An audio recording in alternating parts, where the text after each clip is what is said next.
یہی ایکچوئل میں وہ جیسا نماز. اور پھر کہاں نماز ہوتی تھی؟ یہ تو ایک ظاہری نماز تھی جو ہمارے پلے نہیں پڑی, ہم اعتراض کر بیٹھے. ایک نماز وہ تھی کہ ایک مولوی صاحب آتے ہیں, بڑا چرچا سنا تاج الاولیاء کا, بھائی بہت بڑے بزرگ ہے, چلو آزمایا جائے. آئے دور کھڑے ہو کے دیکھ رہے ہیں, قریب نہیں جاتے. ایک دن آیا, دیکھا باجان نے ایک وقت کی بھی نماز نہیں پڑھی. دوسرا دن آیا, دور کھڑے ہیں دیکھ رہے ہیں. دوسرے دن بھی وہ 5 وقت کی اذانیں ہوتی رہی ہے, مولوی صاحب بار بار نماز پڑھنے جاتے رہے, جب آتے دیکھے باجان بیٹھے. تیسرے دن آتے اور دل میں خیال آتا ہے عجیب بزرگ ہے, 2 دن سے دیکھ رہا ہوں ایک وقت کی نماز نہیں پڑھتے. بس یہ دل میں خیال آیا کہ یہ کوئی اللہ کے ولی نہیں ہے, لوگوں نے خامو خواہ چرچا کر رکھی ہے, مشہور کر رکھا ہے. بس آپ لوگوں کا مجمع چیرتے ہوئے آتے ہیں اور ایک جملہ فرماتے ہو جی بابو ہم تو ایسے ہی ہے جی. کیا فرمایا؟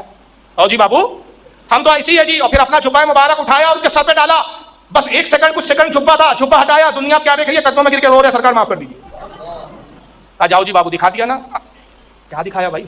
دیکھا کتاب چلے گئے, لوگوں نے گھیر لیا, مولوی صاحب ابھی تو اعتراض کیا. کیا اعتراض کیا؟ کہا بھائی اعتراض تو یہ کیا دل میں, حضرت نے دل کا حال جان لیا. پھر معافی کیوں مانگی؟ کہا خدا کی قسم میں تو یہ اعتراض کر رہا تھا کہ تاج الاولیاء نماز نہیں پڑھتے. جب آپ نے جبہ ڈالا میں نے دیکھا نہ زمین ہے نہ آسمان ہے, صرف نور ہی نور ہے, اور اس نور کے حالے میں, اس نور کے درمیان میں تاج الاولیاء کھڑے ہو کر نماز پڑھ رہے ہیں. فرمایا وہی جملہ کہتے ہو جی بابو ہم تو ایسے ہی ہے. تو ہم ایسے ہی ہیں, تم دیکھ رہے ہو یہاں ہماری نماز اور بھی ہو رہی ہے کہیں اور. تو جو بعض اوقات یہ ہوتا ہے کہ ہماری ظاہری آنکھیں ولی کے اندرونی معاملات کو نہیں دیکھ پاتی. تو اس سے کیا سمجھ میں آیا کہ تاج الاولیاء, اس لیے میں نے کہا تاج الاولیاء کی نماز قضا کبھی نہیں ہوئی. ظاہری آنکھوں نے یہ دیکھا کہ بھائی بیٹھے نماز نہیں پڑھ رہے ہیں, لیکن جو ولایت کی آنکھ رکھتے تھے یا جن کو چاہا اور دکھا دیا تو وہ جان گئے کہ بھائی یہ تو ظاہراً بیٹھے ہیں, یا ہندو بھی ہے, سکھ بھی ہے, عیسائی بھی ہے, ان کے درمیان میں بھی بیٹھے ہوئے نظر آ رہے ہیں. مگر جب نماز کا وقت ہو رہا ہے تو نماز کے لیے دوسرا ہی ایک مقام ہے, وہ مقام نہ آسمان ہے نہ زمین ہے, اللہ جانے وہ کون سے مقام ہے, کہاں نماز پڑھ رہے ہیں. تو بہرحال تاج الاولیاء نمازی بھی تھے اور نماز کی سخت تلقین کی ہے, جیسا کہ فرمایا کہ تاج الدین چڑیا نہیں ہے جو اڑ جاتا, پہلے نماز پڑھتے پھر تاج الدین کے پاس آتے. اور شریعت کی پاسداری یہ بھی تاج الاولیاء نے اس پر بھی تعلیم اور کام کیا ہے. ایک غیر مقلد نام نہاد اہل حدیث بہت بڑے علامہ صاحب ہوا کرتے تھے, رہنے والے تھے چندرپور کے, جس کو اس زمانے میں چاندہ کہا جاتا تھا. پرانا نام کیا ہے؟ چاندہ, اب بدل کے اس کا نام ہو گیا چندرپور. پکے غیر مقلد مولوی, نام تھا مولانا قاضی نور احمد صاحب. 2 سنیوں سے کچھ تعلقات ہیں, وہ لوگ ناگپور آتے تھے چندرپور سے, چاندہ سے, تاج الاولیاء کی خدمت میں آتے, ملاقات کرتے, کرامتوں کا ذکر ہوتا. اب بھائی یہ تو وہ قوم ہے بدنصیب غیر مقلد نام نہاد اہل حدیث وہابی, یہ تو رسول اللہ کے معجزے نہیں مانتے, تو انبیاء کے معجزے جو نہ مانے وہ ولی کی کرامت کیا مانیں گے. یہ ہنستے تھے, مذاق اڑاتے تھے دوستوں کا. کہا بس تم لوگ یار ایسی قصے کہانیاں گڑ گڑ کے لاتے ہو, مردہ جلا دیا, یہ کر دیا, کہاں لگا رکھے ہو یار. اور لگا بھائی چل کر دیکھ لو آپ, چلو تو ارے چھوڑو, بولے بھائی ہم یہ سب شعبے بازی نہیں دیکھتے. دوستوں نے بہت اصرار کیا, کہا چلو بھائی امتحان دیکھ لو, امتحان لے لو. اچھا چلو. شکردرہ میں سرکار تاج الاولیاء کا قیام تھا اس وقت. دور کھڑے ہو گئے, قریب گئے بھی نہیں. جیسی دور سے دیکھا تو ارے بولے یہ کیا ولی یار, ان کے کپڑے تک ٹھیک نہیں ہے, گھٹنے سے اوپر کپڑے پہن کے بیٹھے ہوئے, گھٹنے کھلے ہوئے. شریعت میں تو گھٹنا چھپانا بھی ضروری ہے, یہ تو گھٹنے کھلے ہوئے بیٹھے ہوئے, صاف سر پہ ٹوپی بھی نہیں ہے ان کی. اب ظاہری عیب ڈھونڈتا ہے آدمی, جاؤ یار تم جاؤ, میں تو یہیں ہوں. دوستوں نے کہا بھائی آئے چلو تو یار مل تو لو. ارے چھوڑو, بولے بس دیکھ لیا یار, بولے ہو گیا آزمائش, جاؤ. وہ جناب دوست لوگ چلے گئے, بیٹھے ہوئے. تو اب یہ دیکھ رہے, جو منظر دیکھ رہے ہیں تو ان کے بزن ہونے میں اضافہ ہو رہا ہے. دیکھ رہے کہ بھائی یہاں تو یہ حال ہے کہ تاج الاولیاء کے قدموں کے نیچے جو دھول اور مٹی ہے, لوگ اس کو اٹھا کے آنکھوں کا سرما بنا رہے ہیں, بدنوں پہ مل رہے ہیں. کوئی بیمار بچہ لا رہا ہے, تاج الاولیاء مٹی اٹھا کے دے رہے, وہی لے کے بچے کو مٹی کھلا دے رہا ہے. یہ کیا پاگل پن ہو رہا ہے یار, یہ کیا دیوانگی ہے. اب ظاہر بھی کیا سمجھے. دل میں خیال آیا کہ صاحب یہ صاحب عقل سے رخصت لوگ ہیں. بچے سے خیال آیا عقل سے رخصت لوگ ہیں. آپ اچانک اٹھے, مجمع کو کہا ہٹو جی بابو, کس کی مجال ہے, سرکار ہٹائے تو کوئی گھیر لے. صاحب آج کے جیسا تھوڑی تھا کہ جو جبہ کھینچ رہے ہیں, چھوٹے ہی نہیں. تو بہرحال ایسا ہوتا ہے کہ علماء آتے, لوگ اتنا گھیر لیتے ہیں زبردستی, ان کو لگتا ہے کہ کیا بھائی ان کے کپڑے پھاڑ لینا, پاجامہ اتار کے لے کے چلے جانا, کیا کرنا چاہتے ہیں بھائی. ارے دیکھ لو بھائی دور سے کافی ہے یار, ہٹو بچوں, یہ سب ہجوم خامو کھاتا. تو اب تاج الاولیاء نے کہا ہٹ جاؤ جی بابو. تو وہاں تو ادب تھا بھائی, کسی کی مجال نہیں کرا, تو ہٹ گئے. آپ سیدھا آئے قاضی نور الدین صاحب کے پاس, مولانا قاضی نور احمد صاحب کے پاس, اور سینے پہ ایک جو ہمارا فائٹ, جتنا علم تھا سب سلب ہو گیا. اور یہ حالت ہو گیا کہ قاعدہ رکھ دو تو الف با تا بھی نہیں پڑھ پا رہے, وہ بھی حروفوں کی پہچان نہیں. جیسے ایک بچہ ہوتا ہے نا جس کو کچھ نہیں معلوم, کو حالت ہو گئی, سب علم سلب ہو گیا. یعنی اعتراض تو یہ کر رہے تھے کہ سب عقل سے رخصت لوگ ہیں, ان کی عقل رخصت ہو گئی جناب, علم رخصت ہو گیا. بہرحال واپس آئے چندرپور, رو رہے ہیں. کچھ کتاب لائی جاتی ہے تو کہتے سمجھ میں نہیں آتا یہ کیا ہے, نہ کچھ پڑھ پا رہے ہیں نہ کچھ بول پا رہے ہیں, حتیٰ کہ سورہ فاتحہ تک یاد نہیں. دوستوں نے کہا بھائی آپ نے تاج الاولیاء کے بارے میں کچھ غلط سوچا ہے. بولے ہاں یہ خیال آیا تھا, میں نے اعتراض کیا. کہا بولے بس علاج یہ ہے کہ حضرت کی بارگاہ میں جا کے معافی مانگو. واپس آئے صاحب, ابھی شکردرہ کی گیٹ تک بس اس ارادے سے داخل ہوئے کہ معافی مانگوں گا. تاج الاولیاء نے دیکھا, دوڑتے ہوئے آیا, سینے پہ ہاتھ رکھا, سارا علم دے دیا. اب علم نہیں دیا, اب حالت غیر ہو گئی سب. اب جب دیا تو ان کی عقل رخصت ہو گئی, علم تو آ گیا, عقل رخصت ہو گئی. اور خود جذب کی کیفیت میں یہ حالت ہو گئی کہ چندرپور پہنچے, اب نماز تو پڑھ رہے ہیں, آیتیں بھی پڑھ رہے ہیں, سورتیں بھی یاد ہے, لیکن اب عجیب و غریب نماز ہے. بسم اللہ الرحمن الرحیم یا تاج الدین, الحمدللہ رب العالمین یا تاج الدین, الرحمن الرحیم یا تاج الدین, مالک یوم الدین یا تاج الدین, ایاک نعبد یا تاج الدین و ایاک نستعین یا تاج الدین. ہر آیت کے بعد یا تاج الدین. ایسی عقل رخصت ہوتا.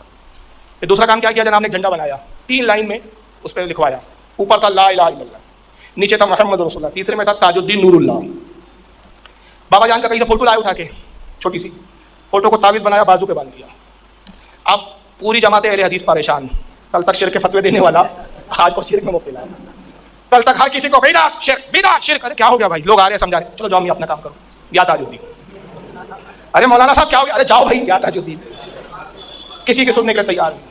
خود جو سنی لوگ لے گئے تھے وہ پریشان, بھائی ہم سدھارنے لے گئے تھے, یہ تو اور بگڑ گئے.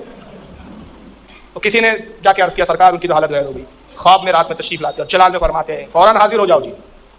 بس جیسی اجازت حکم ہوا, صبح صبح بالکل چاندہ سے نکلے, پہلی جو بھی بس وغیرہ ملی, جیسی شکردرہ پہنچے داخل ہوئے, سرکار تاج العلوم کی خدمت میں ہے, جلال میں فرماتے ہیں نہیں جی, جھنڈا اتار دیتے, تعویذ کھول دیتے اور نماز ویسے ہی پڑھتے جیسے نانا کی شریعت کہتی ہے, نہیں تو ہڈی توڑ دیتا ہوں. نماز کیسی پڑھتے ہیں جیسے نانا کی شریعت بولتی ہے, تو ہڈی توڑ دیتا ہوں. بس جب جلال میں کہا تو وہ کیفیت ختم, تعویذ اتارا, جھنڈا اتارا, اب رائٹ ہو گیا جناب. اس سے کیا پتا چلا کہ شریعت سے تجاوز تاج الاولیاء کی بارگاہ میں گوارا نہیں تھا. آج جو شریعت سے اوپر جا کے بکواسات کرتے ہیں نا, ارے میاں شریعت مولویوں کا کام ہے, ہم طریقت والے. بیٹا طریقت کی توئی بھی نہیں معلوم تم کو, ابھی طریقت کو لکھنا بھی نہیں جانتے تم صحیح طریقے, تے سے لکھتے کہ توئی سے لکھتے, اسی میں کنفیوز ہو جاؤ گے. تو شریعت کی پاسداری ہے تاج الاولیاء کی تعلیم ہے کہ شریعت سے تجاوز نہیں کرنا ہے. ہاں ان کا اپنا معاملہ کیا ہوتا ہے, جو بزرگوں کی جو کیفیتیں ہوتی ہیں وہ ان کے لیے ہے, ہمارے لیے تو حجت کیا ہے, شریعت ہے. اور آپ تلاوت قرآن بھی فرماتے تھے. تاج الاولیاء معلوم ہے آپ کو بہت بہترین قاری تھے, یہ میں جذبات میں نہیں کہہ رہا ہوں, ابھی دلائل کچھ رکھوں گا آپ کے سامنے. یوسف شاہ تاجی فرماتے جو بھی دربار میں حاضر ہوتا آپ کے, بار بار آپ ہمیشہ التزاماً یعنی تاکید کے ساتھ یہ جملے فرماتے, ہو جی بابو اللہ اللہ کرتے اچھے رہتے, اللہ اللہ کرتے اچھے رہتے. اور اس کے بعد کا جملہ سنیں, فرماتے کتاب اور درود شریف خوب پڑھتے تھے, پڑھتے جی تو ضعیف قوی ہو جاتے. ضعیف یعنی کمزور, اور قوی یعنی مضبوط. فرماتے ہیں کہ کتاب سے مراد کیا ہے یہاں, قرآن عظیم. کتاب اور درود شریف خوب پڑھتے تو پڑھتے جی تو ضعیف قوی ہو جاتے. اکثر آپ فرماتے. ایک خادم تھے آپ کی خدمت میں رہتے تھے, ان کا نام تھا حضرت عبدالعزیز, حضرت عبدالعزیز تاجی. بابا جان نے ان کا نام رکھا تھا نانا میاں. بابا جان ان کو محبت میں نانا میاں کہہ کے مخاطب کرتے تھے. ان پڑھ تھے, پڑھے لکھے کچھ بھی نہیں تھے بیچارے, کچھ بھی نہیں پڑھا تھا, ایسی زندگی گزر گئی. ایک بار تاج الاولیاء کی بارگاہ میں آئے, آپ نے وہی جملے فرمائے اکثر جو فرماتے تھے, کتاب خوب پڑھتے تھے, درود شریف خوب پڑھتے. انہوں نے کہا حضور مجھے تو کتاب پڑھنی نہیں آتی, میں تو ان پڑھ ہوں, قرآن میں نے پڑھی نہیں ہے.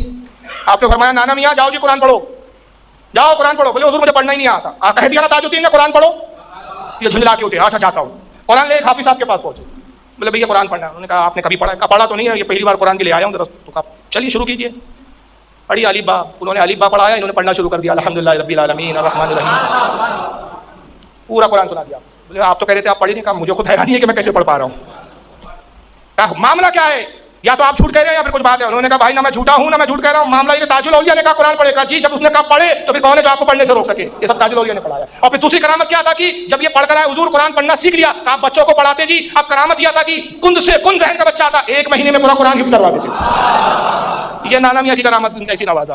اور خود حضرت تاثیر تھی ان کی فیضان تاج الاولیاء, ایسا ان پر جاری ہوا. حضرت فرید خان صاحب فضا, ان کے بارے میں نے گزشتہ کچھ مجلسوں میں بتایا تھا, کچھ نئے لوگ ہیں ان کو نہیں پتا ہے. انجمن, اب تو انجمن کالج ہو گیا, اس وقت ہائی اسکول تھا. یہ وہاں کے ہیڈ ماسٹر تھے, تاج الاولیاء کے بہت چاہنے والے, بڑے عاشق. اور یہ اپنی ڈیوٹی سے آتے, بابا جان کی خدمت میں رات رات پر رہتے, جنگلوں میں بابا جان جا رہے ہیں پیچھے پیچھے چلے. بہت سارے واقعات کے راوی فرید خان صاحب فضا ہے. وہ کہتے ہیں ایک مرتبہ میں سرکار کے ساتھ تھا, آدھی رات کا وقت تھا. اب آدھی رات کو اچانک بیدار ہو جاتے. اکثر یہ معاملہ ہوتا ہے کہ کچھ دیر آرام کرتے اور آدھی رات کو بیدار ہو جاتے. ابھی فرماتے حضرات قرآن سناؤ جی. تو یہ بھی ماشاءاللہ حافظ تھے فرید فضا صاحب. تو کہتے ہیں کہ میں قرآن کی کوئی بھی صورت تلاوت کرتا, کچھ دیر تک آپ آنکھیں بند کیے سنتے رہتے. فرماتے بس جی اب ہم پڑھتے جی, اب ہم سے سنو. تو حضرت فرید خان فضا کہتے ہیں کہ تاج الاولیاء کے قرآن پڑھنے کا انداز بڑا عجیب تھا. 5 آیت پڑھتے کسی بھی صورت کی, آپ 5 آیت, 5 آیت پڑھنے کے بعد کہتے ہیں اللہ اکبر اللہ اکبر اللہ اکبر لا الہ الا اللہ اللہ اکبر وللہ الحمد. پھر 5 آیت پڑھتے, پھر یہی تسبیح پڑھتے, پھر 5 آیت پڑھتے, پھر یہی تسبیح پڑھتے. فرماتے ہیں کہ پھر ایک ایک پوری فجر تک جتنا چاہتے جتنی صورت چاہتے آپ تلاوت کرتے, مگر پڑھنے کا انداز یہی تھا آپ کا کہ ہر 5 آیت کے بعد اللہ اکبر اللہ اکبر لا الہ الا اللہ اللہ اکبر وللہ الحمد. یہ آپ کا انداز ہے. حافظ شیرازی رحمۃ اللہ علیہ کے بڑے عشق و محبت اور گلستہ آپ کو حفظ تھی. آپ فرماتے رہے اکثر جملے تھے بابا جان کے, ہم نہیں کہہ سکتے بابا جان کے. چچا سعدی بہت بڑے آدمی تھے, حضرت شیخ سعدی شیرازی اس کے لکھنے والے. اعتبار سے کتاب سامنے میں دکھا دے رہا ہوں, وہ کتاب ابھی جملہ سنے پھر کتاب دکھائیں گے انشاءاللہ. کہتے چچا سعدی بہت بڑے آدمی جی, اور ان کی کتاب گلستہ بڑی اچھی کتاب. یہ ہے گلستہ شیخ سعدی شیرازی. یہ کتاب میں ان کے فارسی میں اشعار ہے, حکایات ہے, کچھ حدیثوں کو نظموں میں لکھا ہے, کچھ حکایات کو لکھا ہے, کچھ نصیحت کی باتیں ہیں. یہ پہلے پڑھائی بھی جاتی تھی مولوی کورس میں, ابھی آج کل بہت سے مدارس میں نہیں ہے, کچھ مدرسوں میں ابھی بھی پڑھائی جا رہی ہے.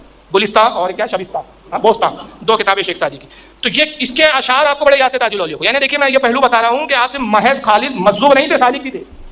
کبھی کبھی جذبوں میں جاتے، پھر سلوک کی منزل پر آتے تو آپ شیخ سعدی کے شعر پڑھ رہے ہیں، مولانا روم کی مثنوی کے شعر پڑھ رہے ہیں، قرآن کی تلاوت بھی کرتے نظر آ رہے ہیں، شریعت کی پاسداری بھی ہو رہی ہے، شریعت کے احکام بھی بتائے جا رہے ہیں، ہر منزل میں فائد نظر آتے، ہر انداز میں نظر آتے تاج الاولیاء، کئی انداز ہے تاج الاولیاء۔ آپ کہتے ہیں شیخ سعدی، چچا شیخ سعدی بہت بڑے آدمی جی، اور ان کی گلستہ بڑی اچھی کتاب، اور مجمع جب کثیر ہوتا تو آپ شیخ سعدی کا شعر پڑھتے، بلغ العلا بکمالہ کشف الدجا بجمالہ حسن الجمیع خصالہ صلوا علیہ وآلہ۔